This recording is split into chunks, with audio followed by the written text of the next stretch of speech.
Legend Story Studios has been making Flesh and Blood for 5 years now. And over those years, they've made a lot of great innovations to their product design that I want to talk about today because I don't think it's been talked about enough how well they innovate their product. They constantly tweak it. Right? It reminds me a lot of the Roman Empire. If you ever know the Romans, they weren't so great because they were the best out there. They were the best because they originally sucked. They had so many little hiccups along the way. They got their ass beat. And every time they got their ass beat, they thought, okay, how did we get our ass beat? How do we innovate? How do we do something new? How do we, form a better battle plan, right? And on land in the beginning, they made the best form of combat for their day and time, which is the phalanx, which just completely annihilated much larger armies because of their formation. And they masterfully created that type of thing to really just become the best in the region. And then when they went to sea, right, they were not seamen. They did not know how to fight sea battles. They tried to fight Carthage and they got their ass beat multiple times. But then what they did is they found a Carthaginian ship and then they mounted this giant plank on it so that they could make a land battle at sea, and they eventually beat their ass. And that's why you hear about Roman Empire today. It's not because they were always great and everything was great. It's because they got their ass beat, but they constantly innovated. They never got complacent. I think that's the core of it. They never got complacent with, okay, we're the best and everything like that. And they're like, how can we be better? How can we do better? How can we do better? Make things better. And I think if you look at Legend Story Studios, modern day, 2024, you really do see a lot of that in their product design over just the last 5 years. I mean, we're on set number 14 now. It's wild, man. They've been just constantly looking at their product thinking, what can we do more? How can we make things better? And we've seen a lot of major changes in their product design that I want to talk about right now. I want to talk about just 5 examples. Yeah, I'm really selling out in this video. So going from like least to greatest in my humble personal opinion, first you have the cold foil cards in the token slot. Now, this is great because when you are drafting at an event, as one does, you sometimes pull a Fable card. Whoa, that's a $300 card. But wait, you can't play it in the card pool that you've already drafted. Well, that leads to something we like to call value draft, where you don't really care about playing the card in your draft event, but you don't want to give $300 to the person to your left. So you take the card. What Legend Story Studios is, they realized that this was a thing that people did, which makes sense. People like $300 bills. So they made the cold foil card in the token slot, meaning if it's in the token slot, it's outside of the normal draft pool. So you can just keep the token card, you can keep the cold foil card, put it in your backpack, and just continue your draft event, which was just a brilliant play by them to just make sure that they, if you're in a draft event, you're not penalized for taking a really valuable card and having one less card in your card pool, especially when they're doing big tournaments. You don't want to be in like Worlds or something and be like, ugh, should I play with a penalty of one card down but have this $300 card, or should I just pass it over to get this better card and maybe even win the tournament? So very well done there, I believe. Next is the super rare rarity just being deleted and just being into Majestic. So if you're not aware, which you probably are, Welcome to Wraith and Arcane Rising had a rarity called Super Rare, which is in the middle of Rare and Majestic. The issue, or the thing I believe that a lot of community members stated was, this Super, it's like, you don't know if it's a hit or not, right? You're like, should I be happy? Should I be sad? Like, it's not a Majestic, but it's still better than a Rare. It was in this little middle ground of like, yeah. So what Legend Story Studios was just deleted that rarity and then just had all super rares become Majestics, right? Really well played, in my opinion, just to make it more simplified to where, okay, if you get a Majestic, you know you got a hit. If you got a rare, you know you didn't really get a hit there, right? You didn't get a hit. And it just made it more understandable for the end consumer without really changing much. You know, super rare just bumped up to majestic. No big deal. The third thing I want to talk about is Everfest, where Legend Story Studios was, I think they were, but they were the first big trading card company to release paper booster pack wrappers. So I believe I have a bunch of wrappers down here. These are from just, you know, the foil wrappers.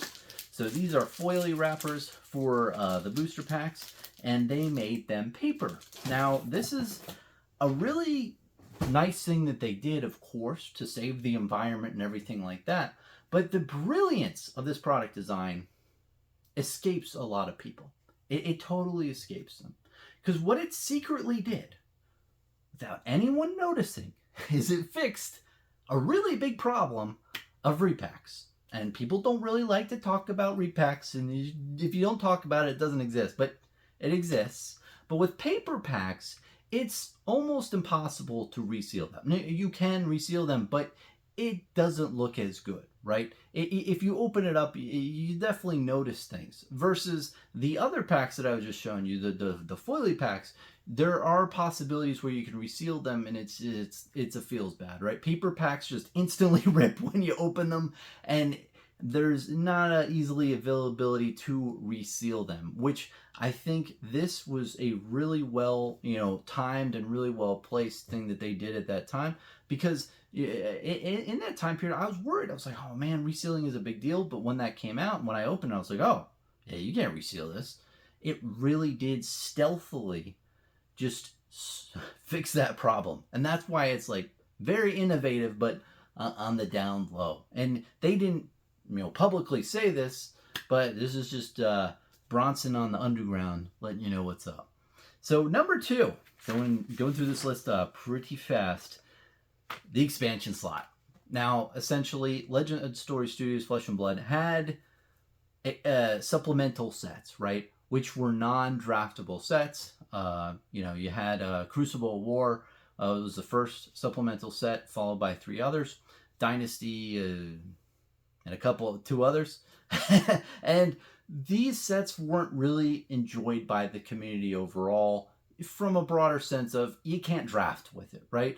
And it made it so if you have a supplemental product, it hit, right, like 3 months after the last product, then you have to wait another 3 months to get your draftable product. So the players of Flesh and Blood were sometimes waiting 5 to 6 month period between draftable sets, which got a little stale, right? And of course, the supplemental products changed the meta, but you know, it was more geared toward just a hodgepodge of stuff. It wasn't as enjoyed. So what Legend Story Studios decided is, fuck that. Let's not make the supplemental product anymore. They did say that, of course. That's just me, making it a little bit spicy here. But essentially, they moved the supplemental product into an expansion slot. So about 18 cards in a new slot, right? You get one or two per box, right?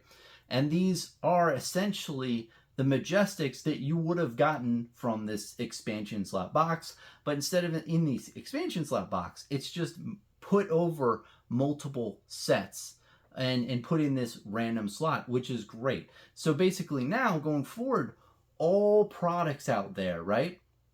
All products, not like Dusk Till Dawn is another example, right? There's one more to go. Everfest, yeah, I list them all. Anyway, all products are going to be draftable. All products are going to be core sets. But the supplemental set is basically grinded down and just baked into all those sets, which was a really good move forward because it made it so the players of the game who like the draft format didn't have to wait so long between draft sets to keep it interesting. And you know, it made it so when you're buying a product, you can always draft with it. So I think that it was a master stroke from that standpoint. All right, so last innovative thing on my list, the number 1, it's got to be the 2.0, the deletion of Unlimited. So in the beginning of Flesh and Blood, you have Welcome to Wraith, Arcane Rising. These both had unlimited sets. Basically, the first 2 sets, the first edition print, were only 16,600 boxes, which is nothing compared to the Flesh and Blood community at large. So they needed an unlimited set. So they printed these unlimited products, and the issue that arises is in subsequent sets when a first edition product like Monarch first edition came out. Nobody wanted Monarch Unlimited because they knew the first edition had the cool cards. And initially you can see the gears turning of, okay, the first edition product is for the initial players, or the initial people who got in the first wave, and it's for the collectors, and then the unlimited product is for the players. But it turns out, I know this is crazy, that even players of Flesh and Blood like money. I know. They Everyone likes money. Who would have thought? So when it came to, there's a box on the shelf and you have the money box and the non-money box, everyone wanted the box that had the money in it. So Unlimited was far less demanded, and it just created this odd schism between the players and the collectors. It just bifurcated the total market, and it just made things a little awkward, to be honest, overall. So what James White and LSS did is, they thunk through the problem, and what happened is 2.0 products, right, after 1.0 is, hey, no more unlimited products. It's just going to be the first ed. That's it. And basically is the same thing as the expansion slot. They essentially took a first edition box and an unlimited box and just fused them together and made all the cold foils in the first ed product much harder to pull, right? And added Marvel rarity and such, harder pull rates in the box, but then made the rainbow foil versions a lot easier to pull. So they really just merged the boxes together, which is just a really good idea. And it really worked. If you look at, there's not as much discussions as, oh, this unlimited stuff, is sitting around and first edition sells like hotcakes. You don't get that, verbiage anymore. It really did combine the two groups out there for Flesh and Blood. So that, I think, deserves the top spot on this tier list. Let me know what you think in the comment section down below. If you have any other innovations that you've seen Flesh and Blood go through in the last 5 years. Personally, just seeing all this stuff, it's a lot in a short period of time, and it's great to see the product evolve and change and just get better and better and better. And I can't imagine what it's going to be like in the next 5, 10, 15 years. Cheers, man.